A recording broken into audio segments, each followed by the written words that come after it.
Ladies and gentlemen, in a world where masks are many and motives often hidden, the soul must become a discerning eye. There are those among us who do not come to share warmth, but to siphon it. Those who do not knock on the door of your spirit, but try to climb in through the windows of your fear. Stay away from anyone who asks you for these 5 things, not because fear should rule you, but because discernment should protect you.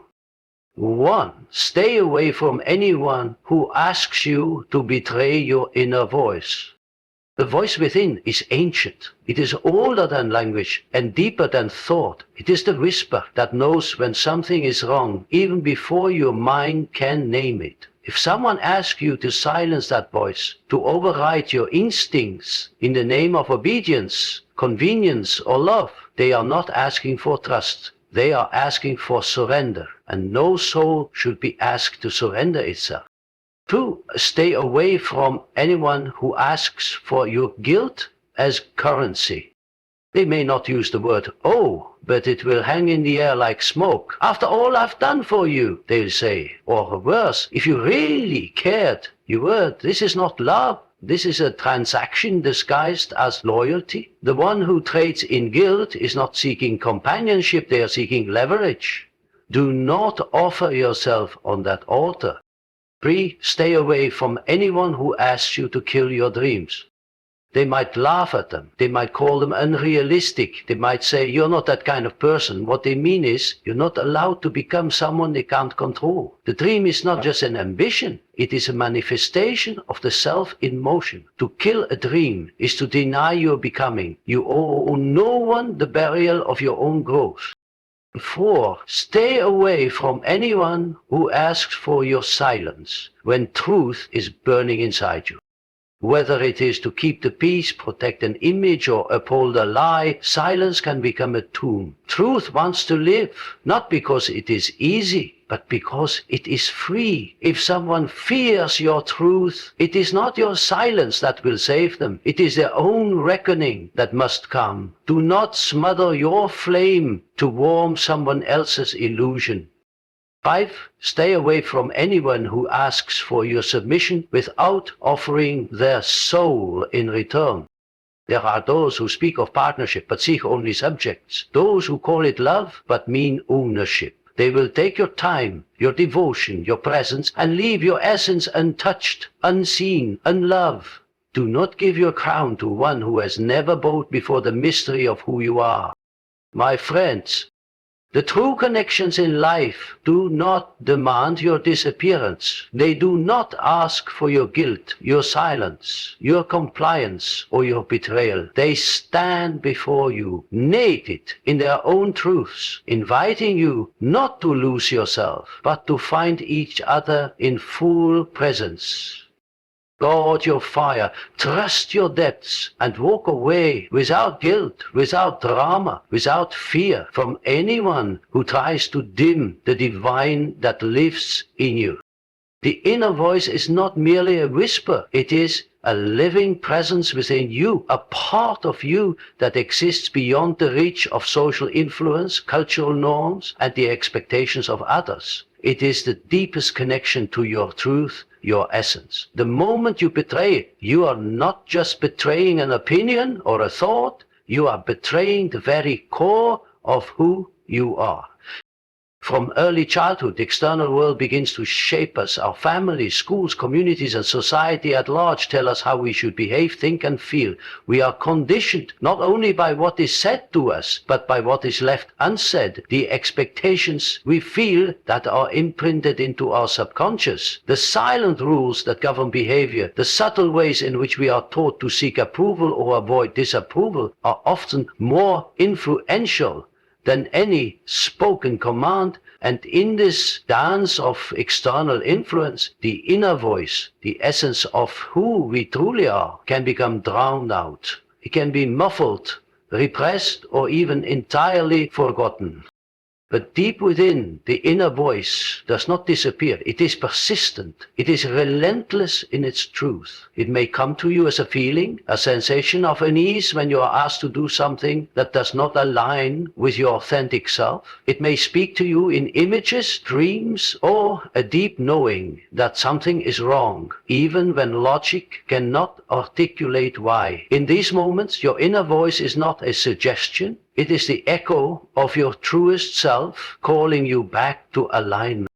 The danger lies in the moments when we are asked, often without direct words, to betray this voice. This may happen in a variety of subtle ways. Perhaps someone you trust asks you to compromise on something that feels wrong to you. They may present the situation in a way that appeals to your need to belong or to be accepted. It's just this once, they might say. Everyone else is doing it, or think of the bigger picture. The choice before you is often framed as something that appears to be for the greater good, for the sake of others, for your happiness, or even for the future. But in this moment, what is truly at stake is not just the decision before you, it is the integrity of your own being.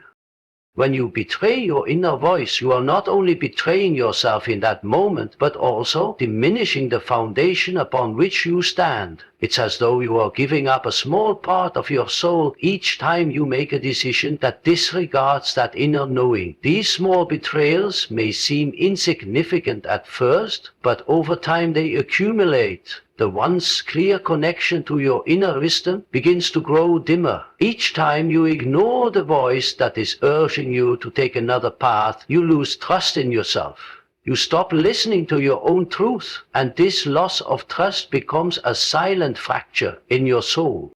It is easy to be lured away from your truth. The external world offers 1,000 distractions, 1,000 voices that seem louder than your own. Sometimes these voices are seductive. They tell you that your voice is too small, too insignificant, or too inconvenient. They promise acceptance, success, or approval in exchange for your compliance. The world around us is filled with systems that want to shape us, mold us, and fit us into predefined rules. The pressures to conform can be overwhelming. Yet, in the depths of your being, there is a wisdom that cannot be extinguished. This wisdom is not concerned with the opinions of others, nor is it dictated by the outside world. It is an inner compass that guides you to what is truly meaningful, to what is aligned with your soul's purpose. When you ignore this voice, you not only lose connection with your deepest self, but you also begin to lose your sense of direction. You might wander, lost in a fog of expectations, never truly knowing whether you are walking the path that was meant for you or the one that was chosen for you by someone else. The act of betraying your inner voice is also the act of distancing yourself from your authentic power. We live in a world that often encourages us to give away our power, to rely on external sources of validation or guidance. But true power lies within. It is found in the moments when you listen to your voice, your wisdom, and your truth. It is found when you act in alignment with that inner knowing, even when the world around you says otherwise.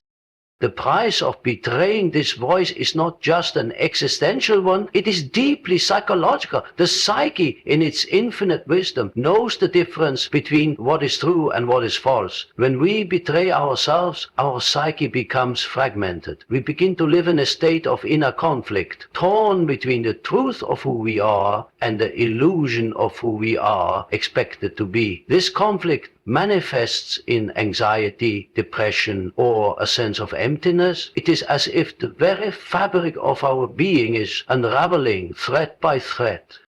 And yet there is hope. The moment you recognize this betrayal, the moment you realize that you have strayed from your truth, you can return. The inner voice never truly leaves. It simply waits for you to listen. Like a distant star that remains visible even through the clouds, your true self is always there, ready to guide you back to wholeness.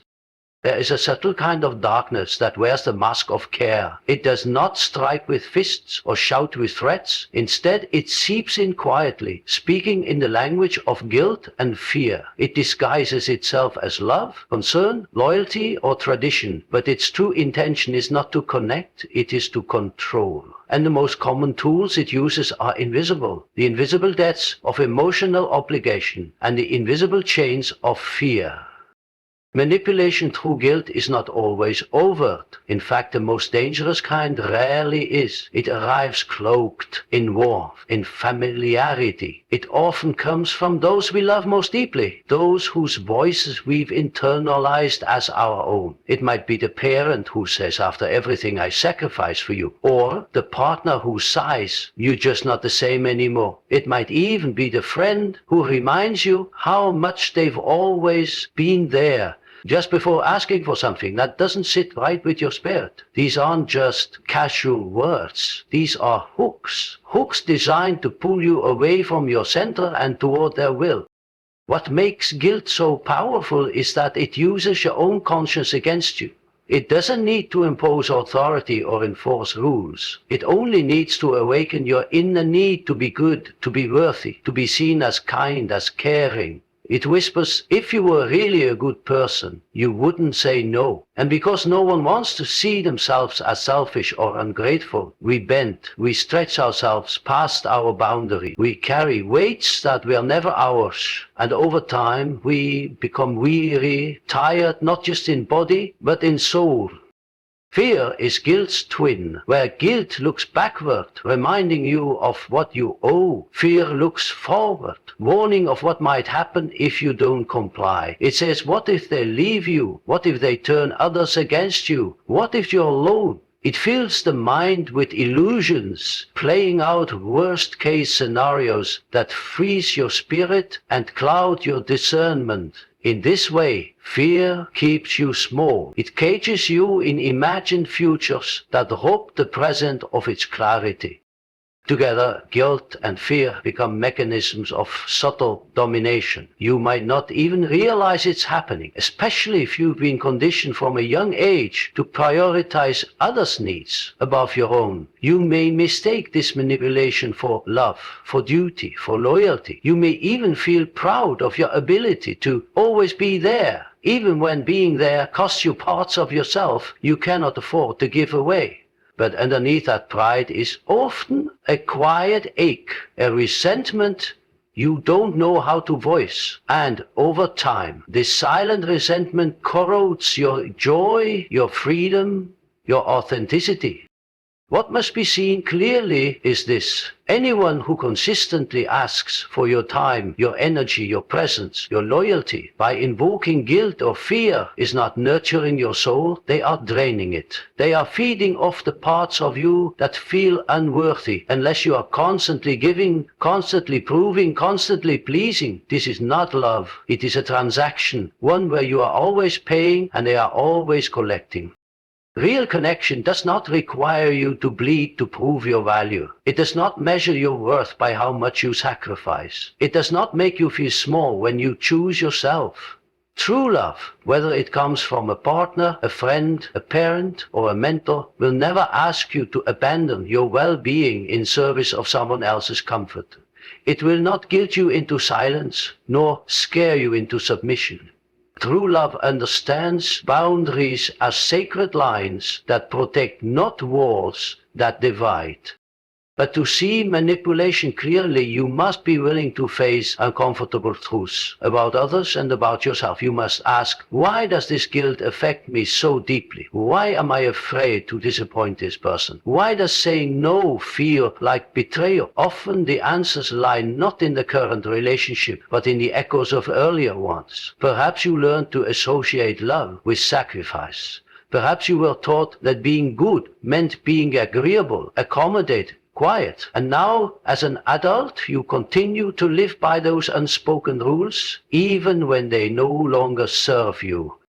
But here is the truth. You do not owe anyone your life in pieces. You do not have to justify your boundaries. You do not have to earn love through exhaustion. You are not here to be a container for someone else's unmet needs or a mirror for someone else's insecurities. You are here to grow into the fullness of your being. And that journey will often require disappointing people who have benefited from your silence, your guilt, and your fear.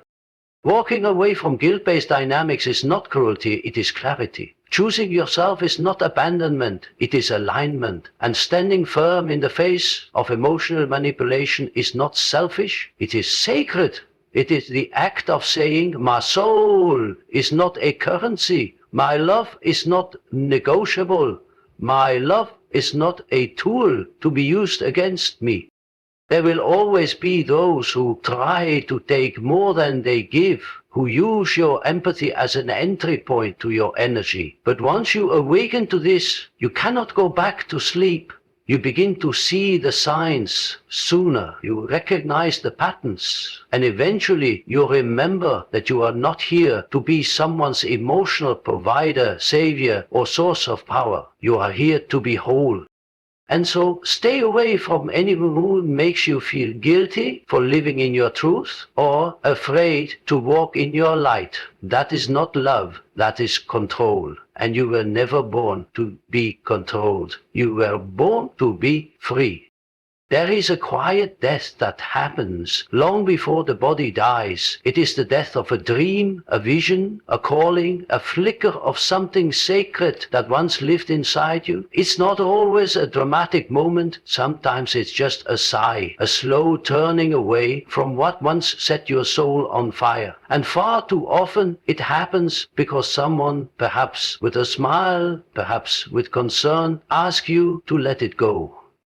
Your dreams are not just ideas or wishes. They are the language of the soul, the messages whispered from the deeper layers of your being. They do not arrive randomly. They are born from your essence, the parts of you that are untouched by the world's noise and conditioning. A true dream carries sacred weight. It is a vision of what your life could be if you lived in alignment with your highest self. And so, when someone asks you to kill that dream, they are not making a casual request. They are asking for a part of your soul. It may not seem malicious. It may even be dressed as love. Be realistic. They might say, you'll only get hurt, or people like us don't get to do things like that. These words can feel protective, even wise, but underneath them is a subtle violence. The violence of limitation, of inherited fear, of quiet conformity. The truth is, some people are uncomfortable around dreams. Not because your dream is dangerous, but because it mirrors back everything they've given up on. When you speak with passion about the life you want to create, it forces them to confront their own unchosen paths. Your courage becomes a mirror. Your hope becomes a threat. And so, rather than face their own lost potential, they ask you to dim your light, to shrink, to settle. But here's the paradox. Your dream isn't just for you. When you abandon your vision, you also abandon the people it could have inspired, the lives it could have touched. Your dream might be a book, a song, a business, a journey, a way of living that breaks a cycle of suffering passed down through generations. You do not know the ripple effect of your own becoming. But you can be sure of this. When you kill your dream to please someone else, you are not only betraying yourself, you are breaking a silent covenant with the world. The killing of a dream rarely happens in one blow. It is death by 1,000 doubts. It happens when you stop speaking about it, because they always roll their eyes. It happens when you delay it, because now just isn't the right time. It happens when you choose safety over truth so many times that you forget what the dream even was. And eventually the part of you that once burned with vision begins to whisper, what's the point? That voice is not weakness, it is mourning. Your soul grieves its unlived life. But you do not have to keep participating in that grief. You can remember, you can listen again, and when you do, you will find that the dream is not gone, it is buried, and buried things, when tended to, can rise. Still, not everyone can walk with you when you begin to rise. Some will try to tether you to the ground, not out of hatred, but out of fear. Their love might be real, but their fear is louder. You must recognize the difference. You must learn to hear the voice of your calling, even when it is drowned in doubt, because no one else was given the vision that was given to you. No one else carries your exact blueprint. Others may not understand it. They are not supposed to. And so, when someone tries to talk you out of your dream, whether with laughter, logic, or love, you must learn to stand firm, not with aggression, but with clarity, not with defiance, but with devotion, devotion to the version of yourself that still believes, devotion to the life that still waits for you on the other side of fear. You will not always be met with applause. Some will leave, some will judge, some will mock, but your dream is not for them. It is not a performance. It is a promise, a sacred contract between your soul and the unknown. Honor it. There is nothing noble about abandoning your calling to make others comfortable. There is no wisdom in clipping your wings so others don't feel reminded of their cages. You were not born to be a symbol of someone else's limits. You were born to become. The world does not need more people who play small to fit in. The world needs those brave enough to risk being misunderstood, to risk being alone, to risk being seen, because in doing so, they create space for others to do the same. And so, stay away from anyone who asks you to kill your dreams, not because they are bad people, but because they are not your people. The ones who love you will water your fire, not smother it. They will cheer for your ascent, not mourn the version of you they once controlled. The ones who are meant for you will recognize the sacredness of your dream, even if they don't understand it. Your dream is not a luxury. It is your compass, your map, your lifeline to a deeper truth. Guard it, feed it, trust it, and walk boldly toward it, even if you must walk alone. So I say this to you now, not with fear, but with fire. Stay away from anyone who asks you to trade your soul for their comfort. Stay away from those who demand the silence of your inner voice, who twist your kindness into a leash, who ask you to sever the roots of your own dreams so they can feel taller in your presence. These are not mere requests. They are violations of the sacred, subtle betrayals that echo across the years. There is no nobility in self-abandonment. There is no virtue in shrinking to make yourself easier to carry. You were not born to be shaped by the hands of others. You were born to become something only you can be. Your voice, your boundaries, your dreams, they are not indulgences, they are necessities. They are the architecture of your authenticity. You will meet people along the way who speak with honey but sting like ghosts. Those who smile as they ask you to dim, to give, to fall, but the soul knows. The soul always knows. And the moment you stop explaining yourself, stop apologizing for existing fully, is the moment your real life begins. Choose yourself again and again. Choose the voice that whispers even when no one listens. Choose the freedom that costs approval. Choose the dream that keeps rising even when others try to bury it. Because in the end you owe this world only one thing, the truth of who you are. And if you must walk alone to protect that truth, walk boldly. That path, though narrow, is the one that leads home.